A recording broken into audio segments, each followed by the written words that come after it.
30 वर्षाचा हा संघर्ष आहे।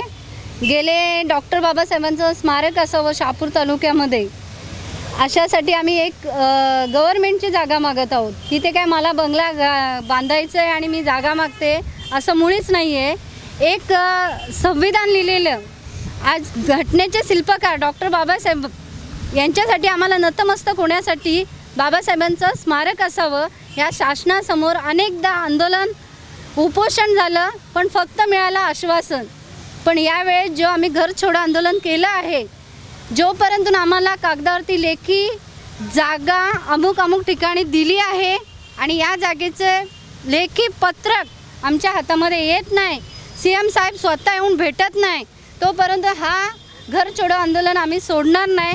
आज गव्हर्नमेंटचं बघितलं, स्थानिक कर्मचारी बघितले, अधिकारी बघितले, या शहापूर तालुक्यामध्ये सगळे वरिष्ठ अधिकारी आहेत। थोडक्यात तहसीलदार म्हणा, कोर्टाचे न्यायाधीश म्हणा, शहापूरमधलं सरकारी दवाखान्याचे डॉक्टर म्हणा, म्हणजे सगळे गव्हर्नमेंटचे कार्यालय आहेत आणि सगळे मोठे अधिकारी इथे बसलेले आहेत।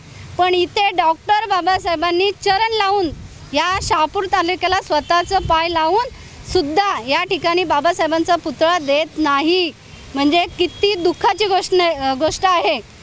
मी ही विनंती करते माझ्या बौद्ध समाजांना की जास्तीत जास्त लोकांनी इथे येऊन, जोपर्यंत आपले CM साहेब येऊन लेखी पत्रक देणार नाही तोपर्यंत हा आंदोलन संपणार नाही।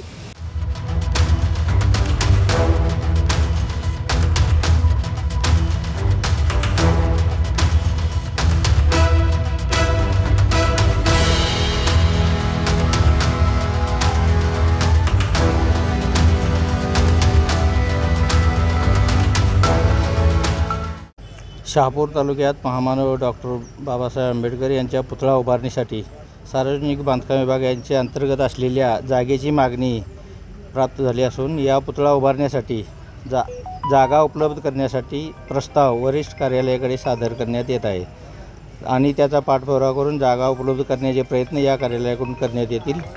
तरी त्यांनी उपोषण मागे घेण्यात यावं असं मी त्यांना विनंती केली आहे। आता नाव त्यांचं काय म्हणणं होतं? त्यांचं म्हणणं आहे की जागा मंजूर झाल्याशिवाय ते इथून उठणार नाहीत असं। त्यांनी काय मुख्यमंत्र्यांकडे पण मागणी केली, त्यांनी असं त्यांनी मला सांगितले, त्यांनी मुख्यमंत्र्यांकडे डायरेक्ट मागणी केलेली आहे असं सांगितलं मला।